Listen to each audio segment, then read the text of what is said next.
Hello my dear students, my name is Vikas Sharma और मैं आप सब लोगों का वेलकम करता हूं इस फंडू ट्यूटर यूट्यूब चैनल पर। फंडू ट्यूटर आपके लिए लेकर आया है फैक्टराइजेशन ऑफ क्वाड्रेटिक पॉलिनोमियल। मैं आपसे रिक्वेस्ट करना चाहूंगा कि आप फंडू ट्यूटर की प्लेलिस्ट पर जाइए और वहां पर आपको पार्ट 1 पार्ट 2 से लेकर पार्ट 5 तक आपको पॉलिनोमियल्स की फुल बेसिक फंडामेंटल हर चीज मैंने आप बताई हुई है और एनसीईआरटी की एक्सरसाइज भी वहां पर मैंने कवर करवाई हुई है अब तक की। आज हम नया टॉपिक पढ़ेंगे फैक्टराइजेशन ऑफ क्वाड्रेटिक पॉलिनोमियल। जिसको फैक्टर नहीं पता क्या होते हैं पुरानी वीडियो देखिए, जिसको क्वाड्रेटिक पॉलिनोमियल नहीं पता पुरानी वीडियो देखिए, पॉलिनोमियल नहीं पता प्लेलिस्ट में जाइए जाइए और देखिए, तभी आपको यह समझ में आएगा कि फैक्टराइजेशन ऑफ क्वाड्रेटिक पॉलिनोमियल होती क्या है।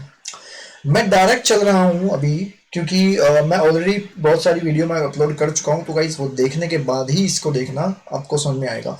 पर जनरल सा एक रूल बता रहा हूं। फैक्टराइजेशन का मतलब वो होता है कि जैसे 8 मैंने लिया और मैं कह रहा हूं कि इसे फैक्टर बनाओ, तो आप कहोगे 2 × 4, ये आपके क्या बन जाएंगे, इसके फैक्टर बन जाएंगे।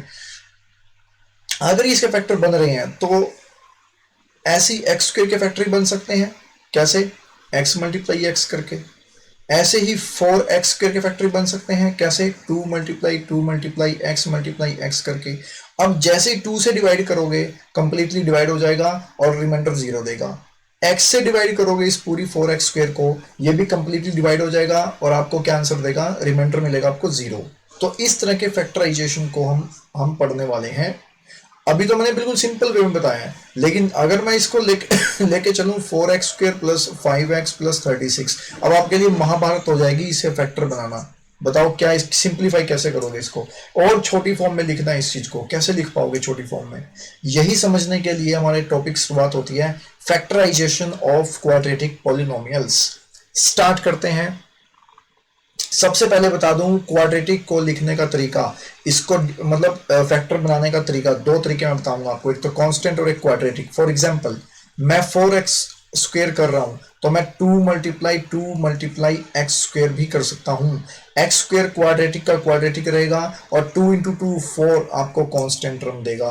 तो ये भी एक तरीका है क्वाड्रेटिक को वो करने का, सिंप्लीफाई करने का, जहां पर डिग्री आप जानते हो, डिग्री जो 2 क्वाड्रेटिक की होती है, डिग्री 0 कांस्टेंट की होती है और क्वाड्रेटिक की डिग्री 2। जब आप इसको मल्टीप्लाई करोगे इनको तो आपको डिग्री 2 ही मिलने वाली है। ये सब मैं कवर कर चुका हूं मेरी पुरानी वाली वीडियो पे, प्लीज जाइए और प्लेलिस्ट पर देखिए। उसके बाद क्वाड्रेटिक को इस तरीके से भी तो हम लिख सकते हैं, लीनियर मल्टीप्लाई लीनियर, जिसमें डिग्री 1 मल्टीप्लाई करोगे तो आंसर क्या मिलने वाला है, डिग्री 2। कैसे हो सकता है ये? मान लीजिए मैं कहूं 4x² + 16x और +36, तो मैं इसको ऐसे लिख सकता हूं, 4 में कॉमन ले लूंगा और यहाँ पे पड़ेगा मेरा x² + 4 4x और +9। अब इसके फैक्टर बनाने हैं मुझे, इसके फैक्टर वो लीनियर इंटू लीनियर मिलेंगे। फॉर एग्जांपल अगर मैं एग्जांपल लूँ इसका, तो मैं ऐसे ले सकता हूँ x² + 3x + 2। मान लीजिए मुझे इसका फैक्टर बनाना पड़ जाए तो मैं x + 1 और मल्टीप्लाई x + 2, ये फैक्टर इसके बनेंगे। तो ये हो गया लीनियर, ये भी लीनियर, दोनों को मल्टीप्लाई करोगे तो क्या आएगा, क्वाड्रेटिक पॉलिनोमियल मिलने वाली है आपको। इसी को समझना है कि जो लीनियर लीनियर मैंने लिखा ये कैसे आ गए अपने आप, इसी को समझना है। क्योंकि ये तो आप जानते हो, अगर मैं 4x कहूं तो 2 × 2 × x × x आप सभी जानते हो क्यों हुआ होगा, लेकिन यहां पर कैसे हुआ होगा ये, यही जानने के लिए चैप्टर है। चलिए स्टार्ट करते हैं। केस 1 में सबसे पहले मैं कहूंगा कोफिशिएंट जो x² का होना चाहिए वो 1 होना चाहिए, उसको बोलते हैं यूनिटी। अब फॉर एग्जांपल मैं लेके चलता हूं साथ के साथ x² + 3x + 2, ये वाला। अब यहां पर मान के चलना आप x² + bx + c, ये पूरी की पूरी मैंने पॉलिनोमियल यहां पे लिख दी। अब इसके जो फैक्टर मैंने कहे थे आपको, x + 1 और x + 2, ये वाले फैक्टर हैं लीनियर के, यही चीज मैंने यहां पे लिखी। अब इसको मल्टीप्लाई करते हैं x + 1 को और x + 2 को, देखते हैं ये सेम चीज आएगी कि नहीं आएगी। इसी तरीके से हम इसको करके देखेंगे। अब इसको जो मल्टीप्लाई करेंगे तो क्या ये सेम चीज आएगी, बिल्कुल आएगी, बिल्कुल आएगी। तो देखो मैंने एक टेबल बनानी मैंने आपको सिखाई हुई है, तो यहां पर मल्टीप्लाई किया, मल्टीप्लाई करके x को x के साथ x² बन गया, x को e के साथ ex बन गया, फिर d को x के साथ dx बन गया, फिर d को e के साथ de बन गया। अब इन चारों टर्म्स को ऐड कर दो, जैसे आप ऐड करोगे तो आपको ये मिलने वाला है। अब यहां से देखना, ये x और ये x मैं कॉमन ले सकता हूं।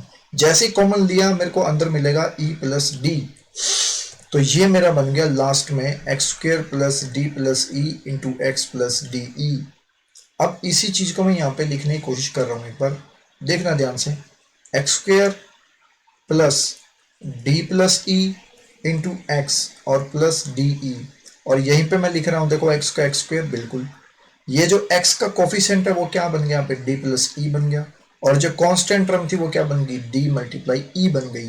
तो क्या मैंने आपको यही नहीं बताया अभी कि x स्क्वायर का जो कोफिशिएंट है वो क्या होना चाहिए, 1 होना चाहिए। और दूसरी बात और सुन लो कि x का कोफिशिएंट भी क्या होना चाहिए, d प्लस ई होना चाहिए। इसका मतलब सम और इसका मतलब प्रोडक्ट। तो इसका मतलब हुआ कि कांस्टेंट आपको तभी मिलेगा जब आप दो नंबरों को प्रोडक्ट करोगे, और 3 आपको तभी मिलेगा जब आप दो नंबरों को ऐड करोगे, यानी कि सम करोगे। तो चलिए अब इसको, अगर हम इसको कंपेयर भी करें तो यही आपको मिलने वाला है। जब कंपैरिजन भी अगर हम करें इसके साथ, तो d प्लस ई बी के इक्वल, एक्स का कोफिशिएंट d प्लस ई समेशन करके मिलेगा, और डी ई सी के इक्वल कांस्टेंट टर्म है। चलिए इसका एग्जांपल लेते हैं। मान लीजिए आपके पास x square plus 5x plus 6, ये आपके पास एक पोलिनोमियल दी गई है, इसके फैक्टर बनाने हैं। तो पहली चीज याद रखो, x square plus d plus e into x, ये हमारी एक जनरल इक्वेशन हुआ करती थी, अभी हमने किया है। डी ई दो नंबरों का प्रोडक्ट करने पर आपको क्या मिलना चाहिए, 6 मिलना चाहिए, और उन्हीं दो नंबरों को ऐड करने पर क्या मिलना चाहिए, 5 मिलना चाहिए। और x का कोफिशिएंट क्या होना चाहिए, 1, यहाँ पर 1 है, बिल्कुल है, तो आप इसी को फॉलो करोगे। तो देखो डी ई क्या दिया है, यहाँ पर 6 दिया है, तो मैं ऐसा क्या लिखूं यहाँ पर कि ये 6 आ जाए, 3 मल्टीप्लाई 2 लिख दो। जैसे 3 मल्टीप्लाई 2 लिखोगे तो क्या मिलेगा आपको, 6 मिलेगा, और डी आपका 3 हो गया, ई आपका 2 डिसाइड हो गया यहाँ से। तो क्या मैं d प्लस ई उम्मीद कर सकता हूं कि वो 5 आएगा, बिल्कुल आएगा। 3 प्लस 2 कितना होता है, 5 होता है। तो सारी चीज तो मैच हो गई यहां से हमारी, x square plus d plus e into x और प्लस डी ई।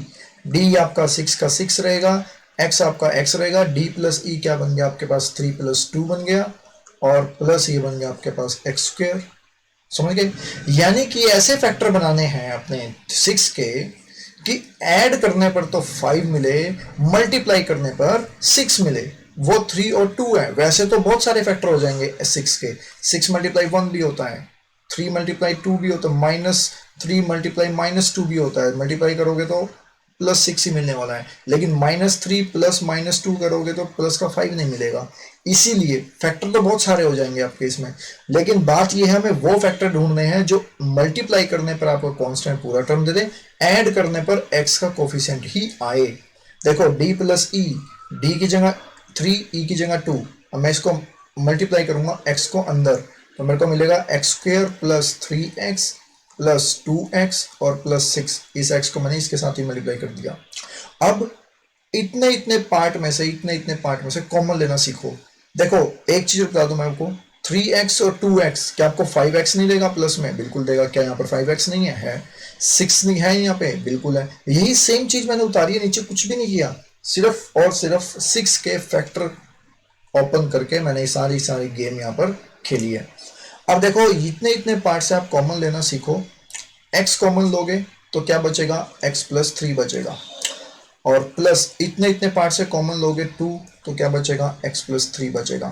तो क्या मैं इतने इतने पार्ट से दोबारा x प्लस 3 कॉमन नहीं ले सकता, क्या ले सकता हूँ। तो क्या बचेगा आपके पास, x और प्लस 2, तो ये बन गया आपके पास x प्लस 2। तो ये दो फैक्टर आपको मिल गए उस पॉलिनोमियल के। समझ में आई बात, इस तरीके से निकालते हैं लीनियर इनटू लीनियर के फैक्टर्स। एक और क्वेश्चन में लेके आया हूं, देखिए x square minus 8x plus 12।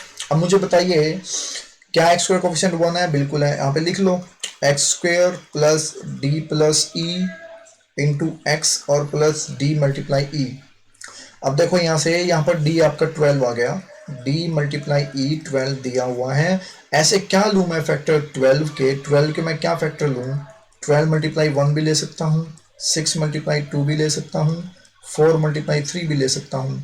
लेकिन ऐसे लेने हैं आपको कि मल्टीप्लाई करके तो पॉजिटिव 12 आए और ऐड करने पर ऐड करने पर आपको मिले -8। क्यों -8? क्योंकि यहां पर x का कोफिशिएंट देखोगे तो प्लस डी प्लस ई है और यहां पर x का कोफिशिएंट है -8। तो अब जो d प्लस ई की एडिशन होनी चाहिए ना वो -8 होनी चाहिए, ये आपको ध्यान रखना है। अब d प्लस ई अब चूज करो ऐसा कुछ। कैसे चूज करेंगे? मैं करता हूं 12 को -6 और -2। जब मैं -6 मल्टीप्लाई -2 करूंगा तो आंसर मिलेगा मेरे को +12। और जब -6 प्लस -2 एडिशन करूंगा तो मेरे को मिलेगा -8। तो मेरे लिए d भी सेलेक्ट हो गया और e भी सेलेक्ट हो गया। d मेरे पास आ गया -6 और e मेरे पास आ गया -2। एडिशन पे -8 और प्रोडक्ट पे +12। देख लो। चलिए अब हम इसको याद रखेंगे, इस कॉन्सेप्ट को, ठीक है, भूलेंगे नहीं। पुट करते हैं यहां पर, देखो x² माइनस इस 8 की जगह हम क्या लिखा करते थे, याद है आपको कुछ? x² plus d plus e into x और प्लस डी ई, ये वाली इक्वेशन है हमारे पास, ये वाली पूरी पॉलिनोमियल होती है हमारे पास। तो मैं लिख दूं x² प्लस डी, अब की बार क्या है मेरे पास -6 प्लस ई क्या है मेरे पास -2, तो प्लस की जगह क्या आ जाएगा, माइनस ही आ जाएगा।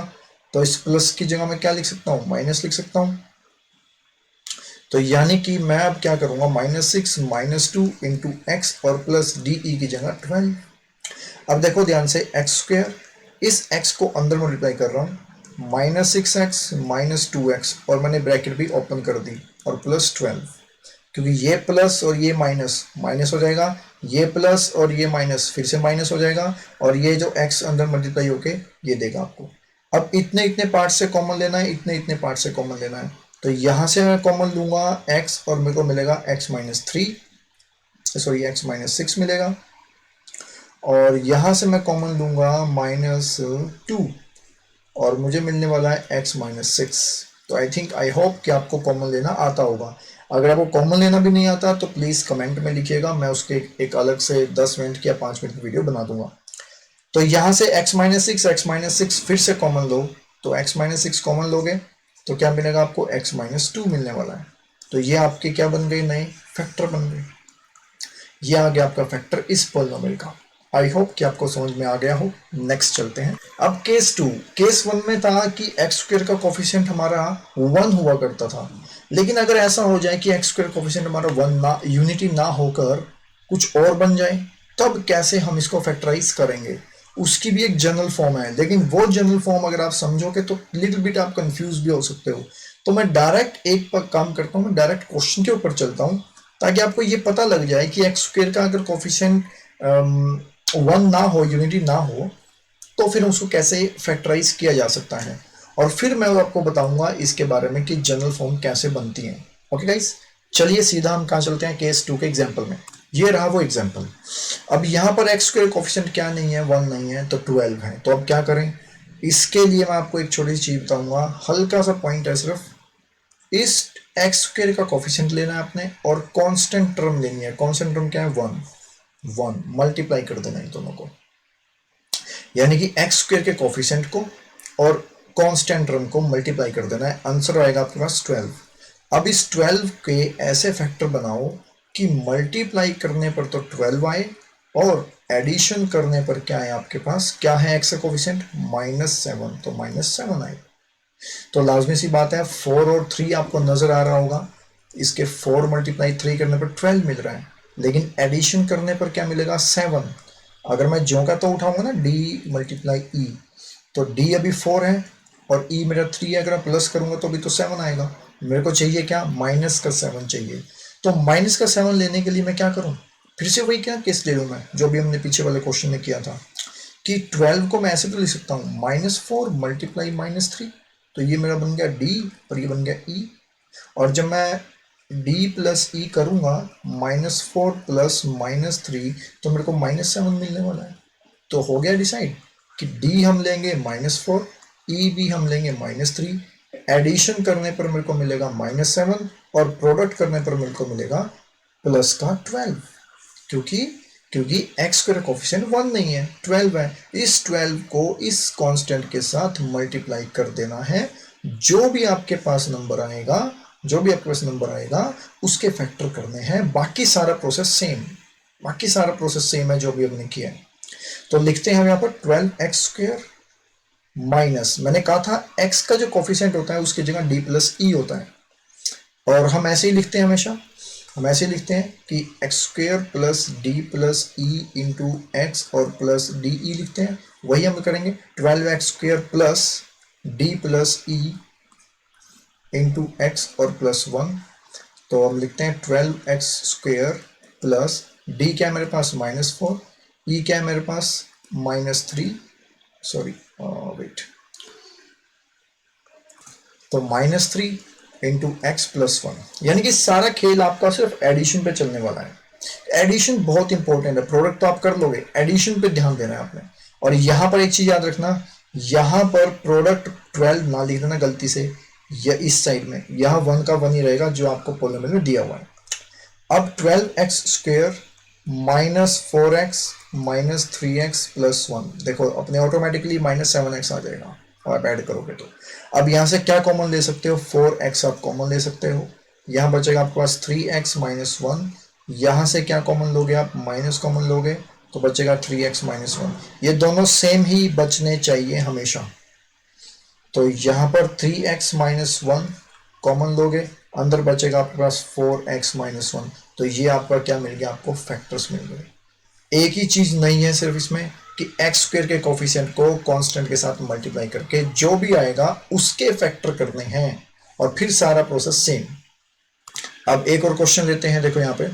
अब मैं क्या करूंगा, 2 और 3 को लूंगा, ये आ जाएगा मेरे पास 2 मल्टीप्लाई 3 इज इक्वल टू 6। यही मेरा है d मल्टीप्लाई ई। अब मैं क्या करूं 6 में, यानी कि 6 को मैं लिख सकता हूं 6 मल्टीप्लाई 1, ताकि 6 प्लस 1 मेरे को 7 दे जाए। लेकिन हाँ, मेरे पास पॉजिटिव 7 ही है, तो मैं पॉजिटिव ही रखूंगा 6 भी, और 1 भी पॉजिटिव रखूंगा, ताकि d प्लस ई मेरे को क्या दे जाए, 7 दे जाए, और d मल्टीप्लाई ई क्या दे जाए, ये दे जाए। तो d मैंने क्या चूज किया 6, e मैंने क्या चूज किया 1। तो अगर मैं d को 6 चूज कर रहा हूँ, e को 1 चूज कर रहा हूँ, तो मल्टीप्लीकेशन में क्या आ रहा है 6, जो कि बिल्कुल ठीक बैठ रहा है हमारा। 2 मल्टीप्लाई 3 इज इक्वल टू 6। तो यहां पर ये बैठ गया ठीक है हमारे पास, कि ओवरऑल हमारा d इंटू ई 6 आ रहा है, और d प्लस ई क्या आ रहा है मेरे पास 7 आ रहा है। तो लिख दो यहाँ पर 2x² plus d plus e into x और प्लस 3। तो 2x² प्लस d प्लस ई मैं डायरेक्ट लिख रहा हूँ अब 6x plus x plus 3। I hope कि आपको समझ में आ गया हो। अब यहां से दोबारा से कॉमन लेंगे 2x, तो बचेगा आपके पास x प्लस 3, और यहां से x प्लस 3 कॉमन कुछ नहीं लेना, बस ब्रैकेट डाल दो, क्योंकि x प्लस 3 सेम ही है। तो फिर से कॉमन लेंगे हम x प्लस 3, और क्या बचने वाला है आपके पास 2x प्लस 1 बचने वाला है। ये आपका आ गया फैक्टर।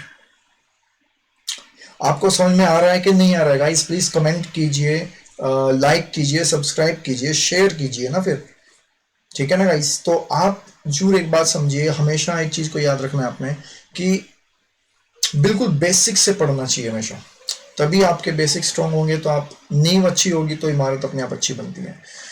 ये वाला क्वेश्चन और देख लेते हैं। अगर मैं 6 मल्टीप्लाई -6, अब यहाँ पे ध्यान देना, 6 मल्टीप्लाई -6 आपको मिल रहा है -36। अब आपको -36 मिल रहा है d मल्टीप्लाई ई। अब आपने कुछ ऐसा देखना है इसमें, आपने कुछ ऐसा देखना है इसमें कि जैसे ही आप कोई चीज मल्टीप्लाई करोगे ना, तो आपको -36 मिलना चाहिए, और एडिशन करने पर x की जो कोफिशिएंट है 5, वो क्या आना चाहिए, +5 आना चाहिए। अब देखो ध्यान से देखना, मैं करूंगा यहाँ पर 6 मल्टीप्लाई 6, लेकिन 6 प्लस 6 5 नहीं देगा, तो 9 मल्टीप्लाई 4 कर सकता हूँ, जिसको सब्ट्रैक्ट करके मुझे 5 मिल सकता है।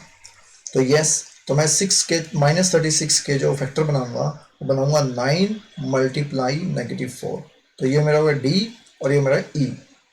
अब जैसे ही मैं d प्लस ई करूंगा, यानी कि 9 प्लस -4 करूंगा, तो आपको +5 मिलने वाला है। तो मेरा सेलेक्ट हो गया, d मैंने ले लिया +9, e मैंने ले लिया -4। तो मैं यहाँ पे रख रहा हूँ x²। बस इसके साथ अब एक और शॉर्टकट बताता हूँ, अगर बार बार d प्लस ई नहीं लिखना, बस इसके साथ x चिपका दो, इसके साथ x चिपका दो, और ऐड कर दो दोनों को। देखो +9x -4x -6 प्लस, खत्म। तो यहाँ से आप लोगे कॉमन, इतने इतने पार्ट से यहाँ से कॉमन ले रहे हो आप 3x, अंदर बचेगा 2x प्लस 3, और यहाँ से कॉमन ले रहे हो आप 2, तो अंदर बचेगा आपके पास 2x प्लस 3। यहाँ से फिर से कॉमन लोगे आप 2x प्लस 3, और बचेगा आपके पास 3x माइनस 2। तो ये भी आपके क्या बन गए, दो लीनियर फैक्टर बन गए इस पॉलिनोमियल पे।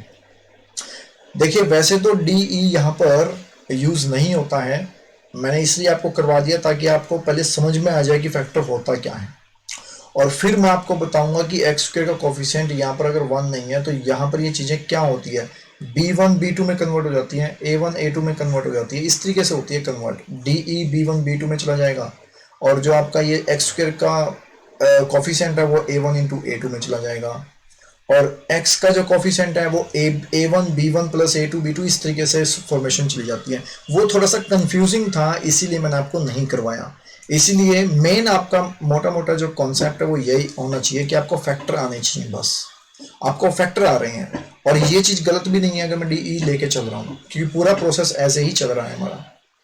तो आई होप कि आपको समझ में आ गया हो। 2.4 एक्सरसाइज भी यहाँ पर खत्म हो गई है, नेक्स्ट पार्ट में पूरी पॉलिनोमियल में खत्म करवा दूंगा। ओके गाइस, प्लीज लाइक कीजिए, सब्सक्राइब कीजिए, क्योंकि बहुत ही बेसिक बहुत ही एडवांस से उठा के लेके जा रहा हूँ मैं इस पूरे चैप्टर को। और पूरे चैप्टर को नहीं, मेरी पूरी की पूरी जब भी वीडियो आएगी कोई भी, मैं पूरा बेसिक से ही उठाऊंगा और सारी एनसीईआरटी कवर करवाऊंगा। Okay guys, thank you so much.